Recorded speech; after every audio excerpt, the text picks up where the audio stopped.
Hi, Zach, the MacGuffin. Nice to meet you. I just wanted to chat with you about this movie, which I hadn't heard of until a couple days ago.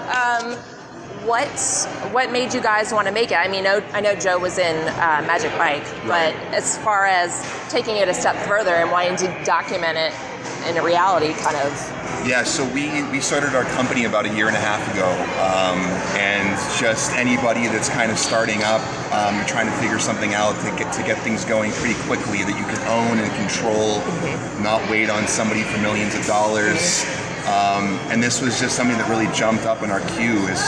I can't believe no one's done this before, or if they have, it has been done right in our opinion. So through his research, when he took the role in Magic Mike, he met a guy, he knew a guy that was a dancer here in La Bear, Dallas in the 90s, and reached back out to him, and he still was connected to some people, you know, about a year and a half ago. And so that was the start. It was just like this, we need to tell this story. And once we met the guys, it was like, this is just, we need to do this, and this needs to be a feature. Yeah. So as a producer, were you there every day, or were you just kind of step back and let Joe do it? I was there.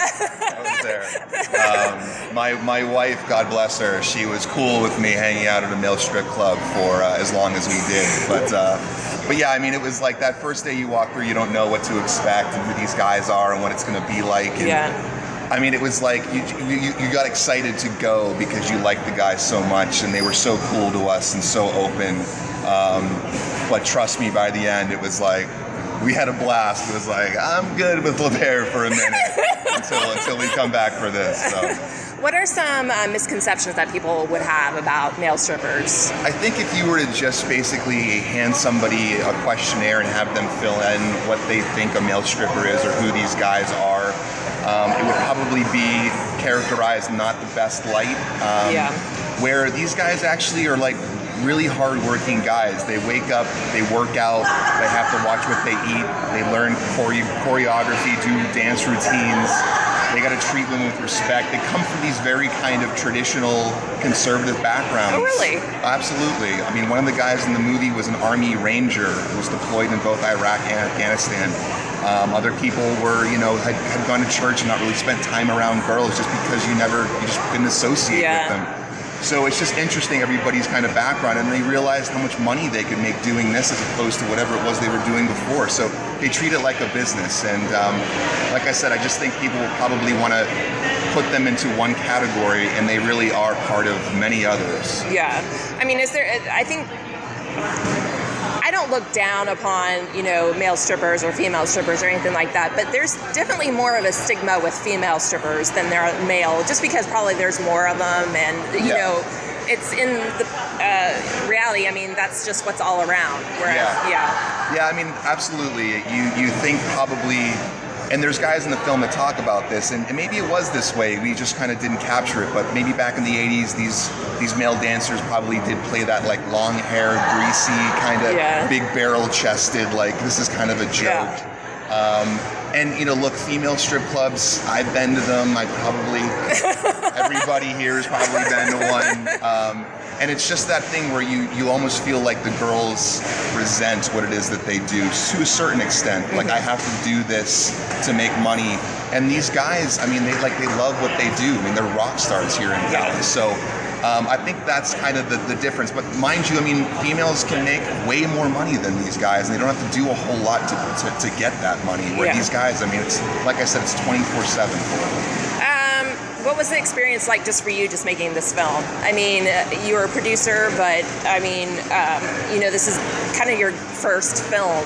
So is there anything awesome that you learned or mistakes you made or? Yeah, I mean, like I said, we're a very small company, so there was only 3 of us on the ground our first trip, and we expanded that to 4 our second trip. We added a sound guy because we didn't know what we were doing with the mic. So, I mean, absolutely, it was just kind of a trial by fire.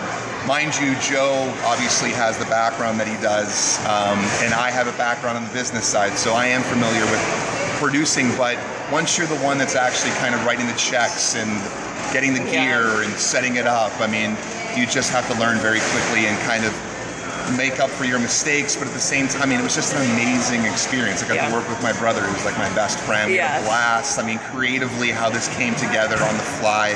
just a really fun experience. Do you think it was easier to make a documentary as your first one, or would it have been easier to do a dramatic? Fortunately for us, the way that the story is unfolded and the way that we were able to tell the story in the end, what you see on the screen, I mean, we couldn't have scripted this. I mean, the way that it all came together, it was just amazing for us.